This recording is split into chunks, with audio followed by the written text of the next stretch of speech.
Leif Johan Sverdrup was a Norwegian-born American civil engineer and general with the U.S. Army Corps of Engineers in the first half of the 20th century. He is best known for his service in the Southwest Pacific area during World War II, where he was chief engineer under General of the Army Douglas MacArthur. The son of a distinguished Norwegian family, Sverdrup emigrated to the United States in 1914.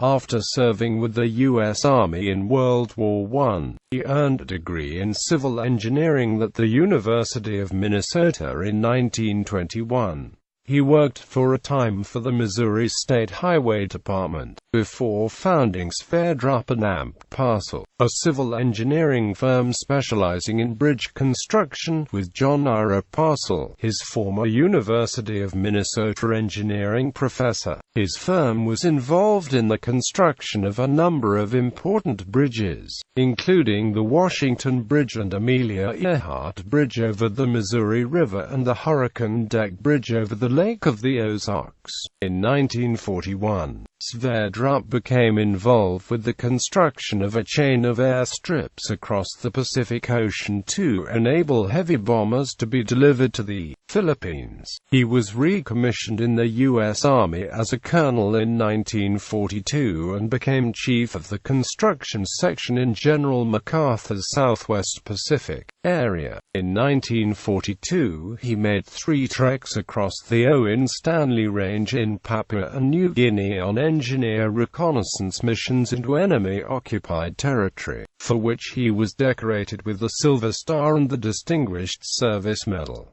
In 1944 he became the theater's chief engineer. After the war he commanded the 102nd Infantry Division of the U.S. Army Reserve from 1947 to 1958.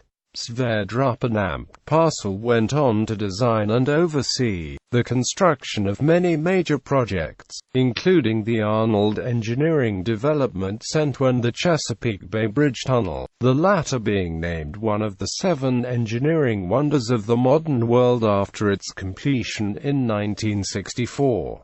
The firm's reputation was later tarnished by the collapse of the I-35 West Mississippi River Bridge on 1 August 2007. Early life. Leif Johan Sverdrup was born in Isula, Norway on the 11th of January 1898, the son of Edward Sverdrup, a high school teacher and Lutheran minister, and his second wife Agnes N.E. Volin.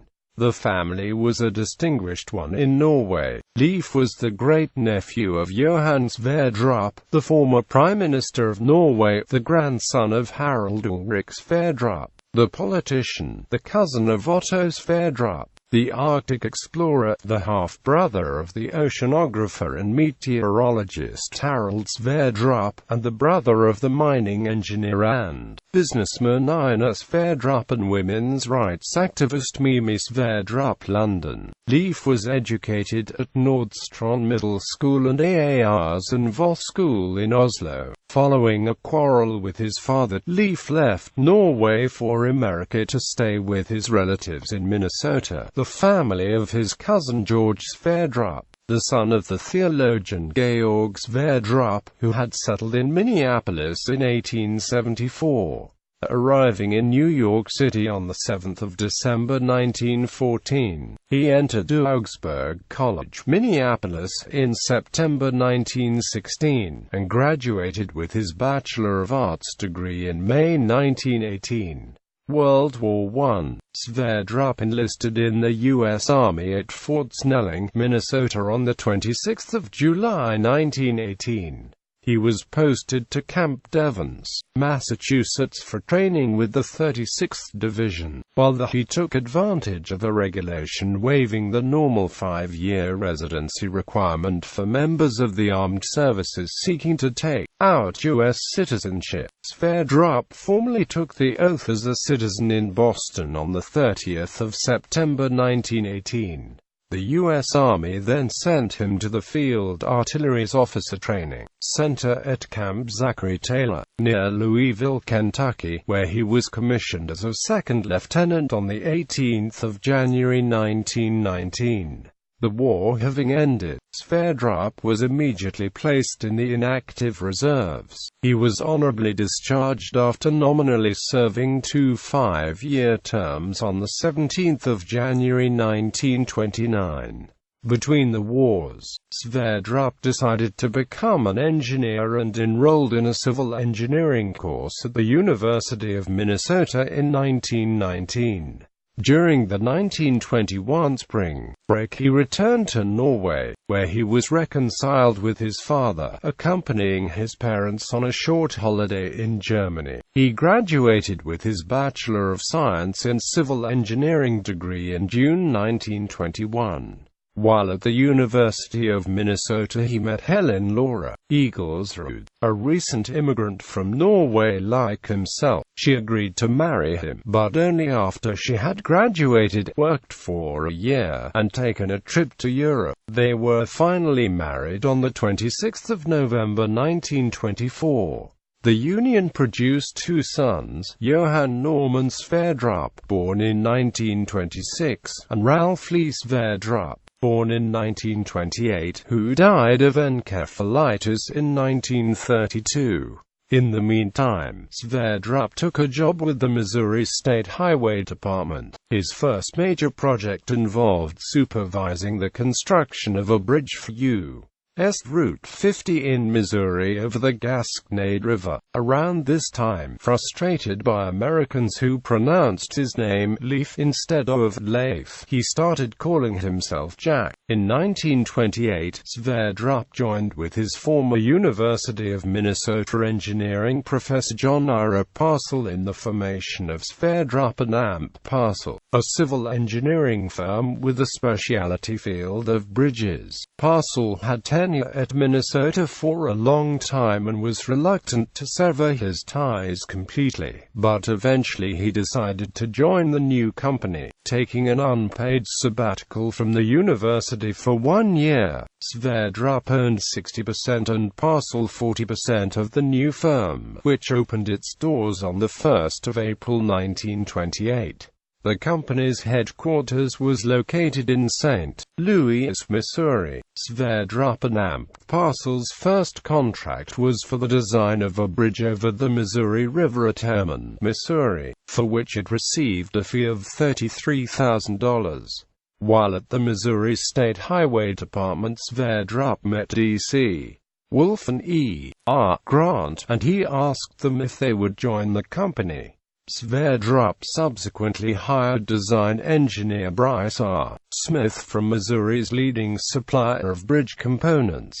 By 1936, all 3 would become partners in the firm. Initially, the young firm struggled, with no contracts for major jobs lined up after the Hermann Bridge, and by early 1929 it faced insolvency. However, neither Sverdrup nor Parcel wished to let well-trained employees go, something which became an informal company policy over the years. A $17,000 fee for the design and supervision of the construction of the 7th Street Trafficway Bridge in Kansas City, Kansas, and then of $32,000 one for the Fairfax Bridge over the Missouri River helped Sverdrup and Amp Parcel weather the worst of the Great Depression. The subsequent New Deal involved a major program of public works. Sverdrup and Amp Parcel applied to the Public Works Administration from the design commissions for the Washington Bridge over the Missouri River at Washington, Missouri, and the Hurricane Deck Bridge over the Lake of the Ozarks in Camden County, Missouri. Sverdrup and Amp Parcel was awarded both contracts, valued at $42,000 and $43,000 respectively. During 1934, it was awarded the contract for what is now known as the Amelia Earhart Bridge over the Missouri River between Atchison, Kansas and Buchanan County, Missouri. Sverdrup and AMP Parcel was now becoming involved in projects further afield. A project to generate electricity from tidal power at Passamaquoddy Bay brought Sverdrup into contact with Captain Hugh J. Casey of the U.S. Army Corps of Engineers, the chief engineer on the project. The project folded when federal funding was withdrawn in 1936, but Sverdrup and Casey became friends. In 1940, Sverdrup was appointed to the board of inquiry that investigated the collapse of the Tacoma Narrows Bridge. World War II. Airbase construction. In October 1941, the War Department ordered work to commence on a chain of airstrips to enable heavy bombers to be flown from the United States to the Philippines. The existing route via Midway Atoll, Wake Island and Guam was considered too vulnerable to disruption by Japanese forces located on nearby islands. A more secure route via Christmas Island, Canton Island, Fiji, Noumea, Rockhampton, Darwin and Fort Stotsenburg was urgently required. An initial sum of $5 million was allotted to construct 3 7,000-foot runways at each site, along with appropriate fuel and maintenance buildings. The project was given the highest possible priority rating. On the 16th of November, Sverdrup arrived in Honolulu, Hawaii, and signed a cost-plus fixed-fee contract for architectural and engineering services in connection with the construction of the airstrips on the route that lay in British, French and Australian territory. The contract was soon expanded to include the supervision of the construction. Sverdrup flew to Fiji, and was able to report that work had started at Nadi, Fiji on the 21st of November, when he discussed progress on Nadi Airport in Fiji, which New Zealand had agreed to extend. Walter Nash, then New Zealand Minister of Finance, recalled Sverdrup saying when he was leaving that there was no formal agreement for payment by America. So on the back of one of his cards Sverdrup drew a cross representing the airfield, wrote £250,000 and initialed it L.J.S. The extension was actually estimated to cost £750,000. On Noumea he found that hills obstructed the approaches to Tontuta. Accordingly, he arranged for the Australian workmen there to complete it as an emergency field only and for development of the major airbase to be carried out at Plain des Geics Airfield. Sverdrup was working in Suva when he heard the news of the Japanese attack on Pearl Harbor. The Pan American Airways facility for its clippers at Noumea had included the yacht Southern Seas, formerly owned by Cyrus H. K. Curtis as Lindonia, converted to a floating luxury hotel ship. With the start of the Pacific War, Pan American abandoned its commercial facilities in the war zone and requested they be taken over by the U.S. military. Southern Seas, along with other company property, was taken over by the U.S. Army, and Sverdrup recommended the ship be operated to support the airbase construction in the islands, including doing required survey work. On the 30th of December 1941, the Southern Seas was purchased from Pan American Airways by the U.S. Army Hawaii District Engineer from the sum of $1 while settlement was reached on value of the ship. Captain Norman Miller in I Took the Sky Road describes our meeting with Sverdrup during a stop in Noumea Harbor on the return flight of XPBS-1 from Java, where the seaplane had delivered high-priority supplies including torpedo exploders. The luxury of the Southern Seas was a far cry from the cramped quarters of the old XPBS, and I remained aboard overnight, reveling in comforts previously enjoyed by Pan Am's customers. but the yacht was of no further use to Pan Am. The service to New Zealand had been discontinued. The yacht was to be turned over to Sverdrup to serve him as a floating office which could follow him around among the islands. They decided Sverdrup would fly with Miller in XPBS-1 from New Mea to Suva, Fiji, Sverdrup's headquarters, with the Southern Seas following. He arrived in Sydney on the 30th of December. In January 1942, Sverdrup signed a cost-plus fixed-fee contract to provide architectural and engineering services to U.S. Army forces in Australia. The contract remained in force until the 15th of May, when it was terminated by mutual agreement, and Sverdrup and AMP parcel employees in Australia became civilian employees of the U.S. Army. On the 16th of April, Sverdrup boarded the first of a series of aircraft that would return him to the United States.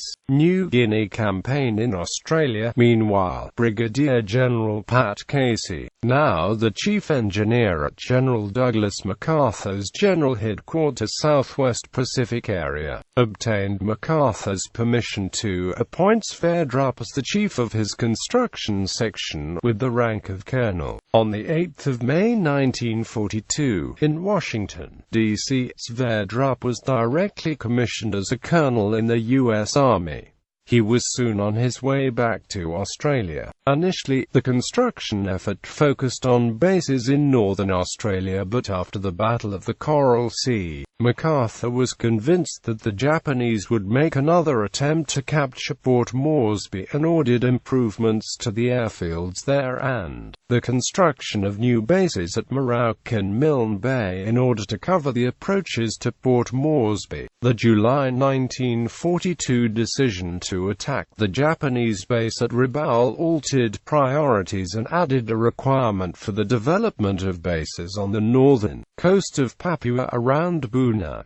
The commander of Allied Air Forces, Lieutenant General George Brett, called for 12 additional airstrips, 4 each at Port Moresby, Milne Bay and Buna. Sverdrup estimated that this would take a year, and suggested that either Brett lower his requirements or Casey obtain more engineer units. Casey ordered every available engineer unit to Papua and attempted to reduce the workload by cutting back on airbase facilities, shortening runways from 6,000 feet to 4,000 feet, and substituting Marsden mat for pavement. In September 1942, MacArthur decided to outflank Japanese troops on the Kokoda Trail by sending an American regimental combat team over the Owen Stanley Range. 2 alternate means of crossing the mountains seemed possible. 1. The Kappa Kappa Trail was known to climb to elevations above 9,000 feet and present formidable obstacles.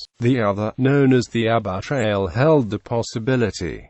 Casey and Sverdrup took charge of investigating the Abba Trail. They reached Abba on the 18th of September. Casey explored the harbor, taking depth soundings from a native canoe. Sverdrup set out for Jaya with a party of 1 American, 2 Australians from the Australian New Guinea Administrative Unit, 10 native police from the Royal Papuan Constabulary and 26 native carriers. After 8 days on the trail, scaling heights of 5,000 feet, Sverdrup concluded that it would not be practical for troops to traverse the route and turned back, reaching Abba on the 3rd of October. Meanwhile, Casey had concluded that the harbor was too shallow even for lighters. However, the trip was not a total loss, for Sverdrup had sighted a plateau north of the Owen Stanley Range that he believed could be suitable for airstrips,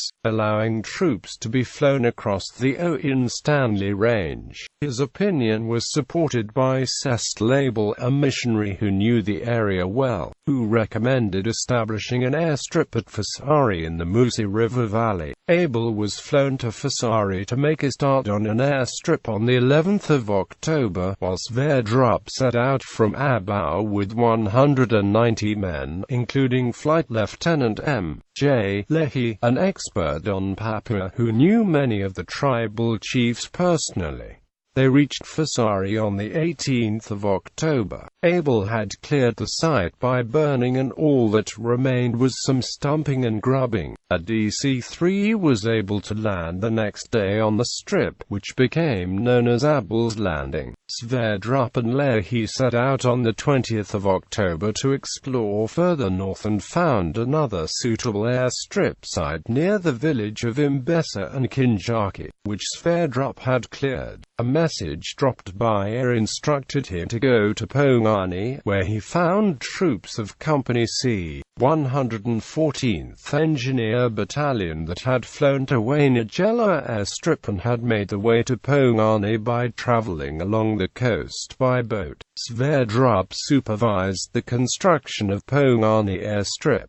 All three airstrips were soon in use. In December 1942, Sverdrup made a third trip for the Australian base at Bena Bena through the Markham Valley to the vicinity of the Japanese base at Lae. On each expedition he submitted detailed reports on the possibility of construction in the area. Sverdrup was awarded the Silver Star. His citation read, "For gallantry in action near Abo, New Guinea from the 18th of September 1942 to the 6th of October 1942.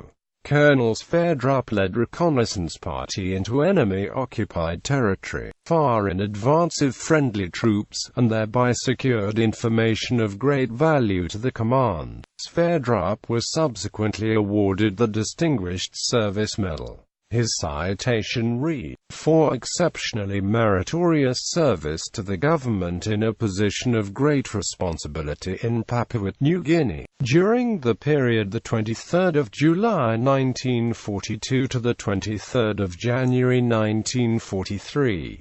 During the Papuan campaign, Colonel Sverdrup personally executed numerous reconnaissance missions in New Guinea, over difficult mountains and through swamp and jungle, far forward of the areas occupied by our troops, in order to secure vital information needed for engineering operations, utilizing native labor, which he recruited and trained, equipped only with hand tools. He constructed with great rapidity a series of airfields urgently needed for the transport by air of troops and supplies to distant and otherwise inaccessible areas. His success in completion of these essential advance airfields, accomplished under severe physical hardship and at great personal risk, made possible the effective coordination of land and air forces and contributed materially to the success of the Papuan campaign. Philippines campaign. Sverdrup was promoted to brigadier general in May 1944.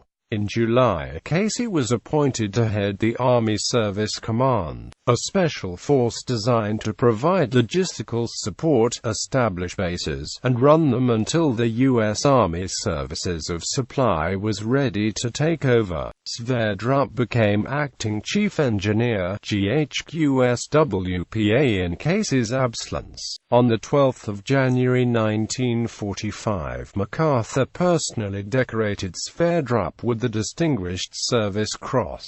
His citation read, "For extraordinary heroism in action against the enemy at Lingayen, Luzon, Philippine Islands, on the 9th of January 1945. Landing with the first wave of assault troops and with complete disregard for his own safety, he proceeded immediately to render invaluable assistance in the seizure of the vital Lingayen airfield." General Sverdrup's exceptional courage, initiative, determination contributed immeasurably to the success accomplishment of the mission. Sverdrup became the first American to be decorated for the Luzon campaign.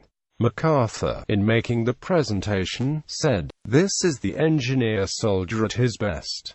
Franz were an Amelia 1980 p. 210. Sverdrup was promoted to Major General in March 1945. On 6 March 1945, the Engineer Construction Command was formed under USASOS to handle all military and civilian construction in the Philippines, and Sverdrup was appointed to command it. Later in 1945, MacArthur made a more personal gesture. He presented Sverdrup with his personal gold castle's insignia, a gift from his father, Arthur MacArthur, Jr., on his graduation from the U.S. Military Academy. MacArthur had not worn them since he had transferred to the infantry. He told Sverdrup that they deserved to be worn by a real engineer, and made him promise that they would not end up in a museum. Occupation of Japan. In August 1945, Sverdrup flew home on MacArthur's private aircraft, the Bataan, accompanying Lieutenant General Richard K. Sutherland to Washington, D.C. for a series of meetings at the Pentagon before going on leave. The surrender of Japan caused Sverdrup to cut short his leave and return to GHQ in Manila.